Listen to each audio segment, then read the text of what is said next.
And we begin this Sunday morning with the balance of power in Washington for the new 118th Congress to convene in January. Republicans officially taking control of the House more than a week after voters went to the polls for the midterm elections. The GOP has secured the majority with at least 218 seats, with 5 House races yet to be called. The Republican victory ends Nancy Pelosi's run as Speaker of the House. Pelosi has signaled she will step down as leader of the House Democrats, finishing a 2-decade run that began in 2003. Joining me right now is House GOP leader, Congressman Kevin McCarthy, who is seeking to hold that gavel when the 118th Congress opens for session in January. Congressman, it's good to see you. Congratulations on the win. Thank you, Maria, and it's an honor to be on your show today. Well, it's great to see you, and we want to get into the road ahead. You have been winning, even if it was slimmer than a lot of people expected, but you have been winning in the last 2 cycles. You talked so much about the diversity of candidates that you had put together for the House, and now you've got, what, the most black Republicans since Reconstruction in the House. You've got the most Jewish Republicans in the House in over 20 years, the most Hispanic Republicans in the House in history. You're winning, and yet you're still getting attacked. Will you be able to get that gavel? Well, I was honored to be nominated by the conference and win that vote inside the conference. Now we have to go to the floor. You're right, Maria. When you look at the last 4 years since I've been leader, when we first came in, we had less than 200 members. And in the last 2 cycles, the House Republicans have overperformed the rest of the ticket. We have won in both cycles. And the unique thing is we set a goal out, and I've said it many times on your show, to stop the Biden agenda, to win the majority, and to fire Nancy Pelosi. We have just achieved all 3 of those. Now, our majority, we would like to have been higher, but they lost in the Senate, they lost the governors, they lost the State House.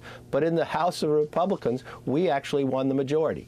It's not the size of the gavel, it's the power of the gavel of who holds it. We'll end up with 222 members, exactly the size of what the Democrats have now.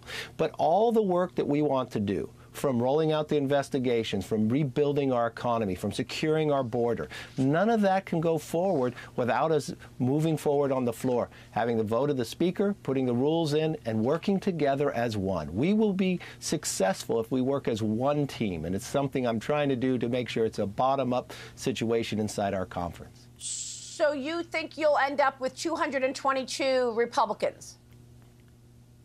Yes, when you look at the numbers today, and think about us where we won.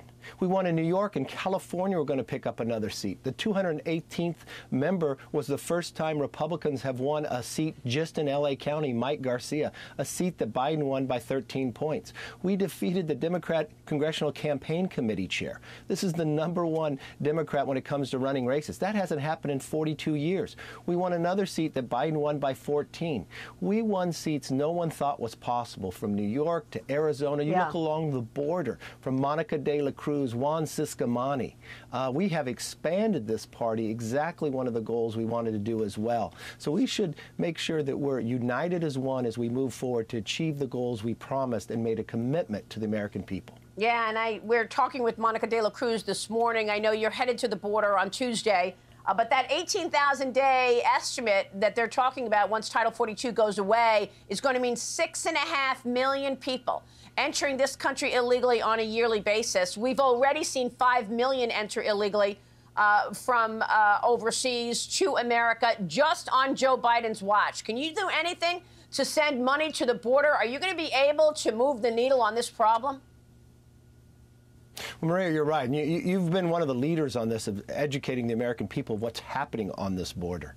Well, no longer will the Democrats be able to ignore the problem. When I become Speaker, and I'm traveling to the border next Tuesday for a number of different reasons. One, to thank these border agents for all the work they've done, being overwhelming.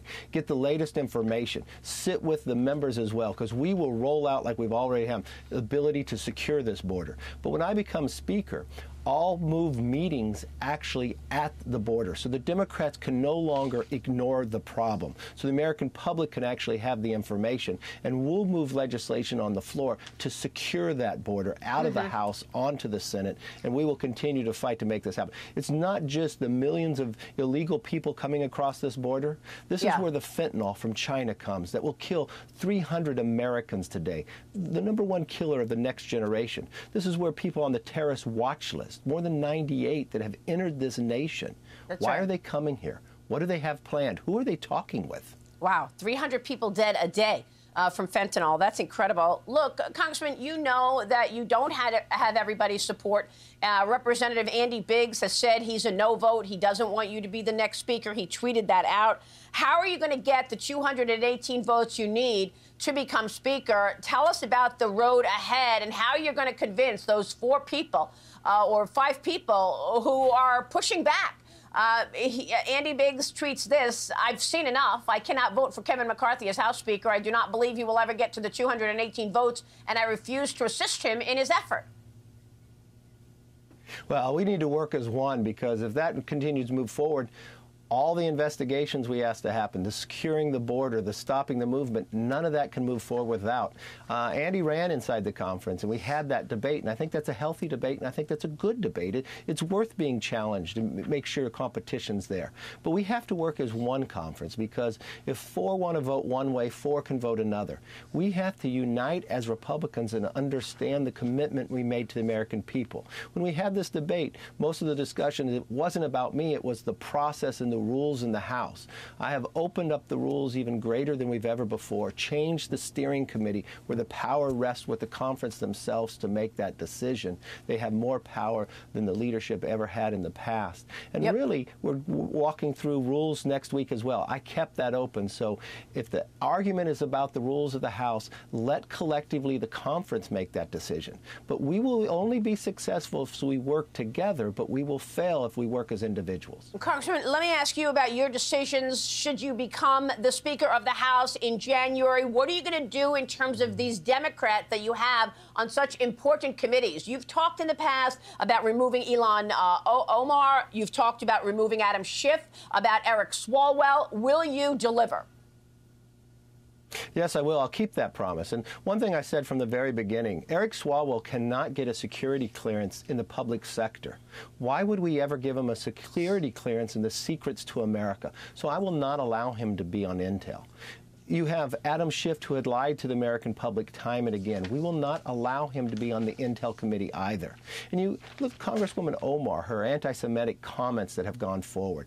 We're not going to allow her to be on foreign affairs. But we're also going to stand up to what's happening, not just in the halls in Congress, but what's happening into our higher education institutions, the anti-Semitism that's going on these campuses and others. We will investigate that as well and stop this to make sure that America does have the freedom that we said we would keep, and we will stand up to it as we move forward. All right, we will keep following that. And by the way, Merrick Garland doing a special counsel on the Trump investigation. What about the Biden family investigation? Shouldn't there be a special counsel there? We're talking all about China in the rest of the program this morning.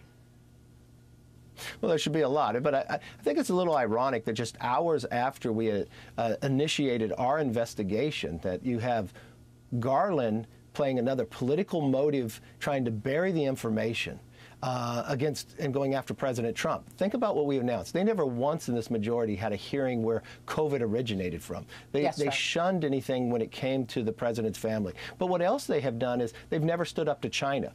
I'll tell you, Maria, that when I become Speaker, I'm going to have a select committee on China. We will stop these police stations in America. China is the #1 country when it comes to intellectual property theft. Yep. All the other nations combined, China steals more than them.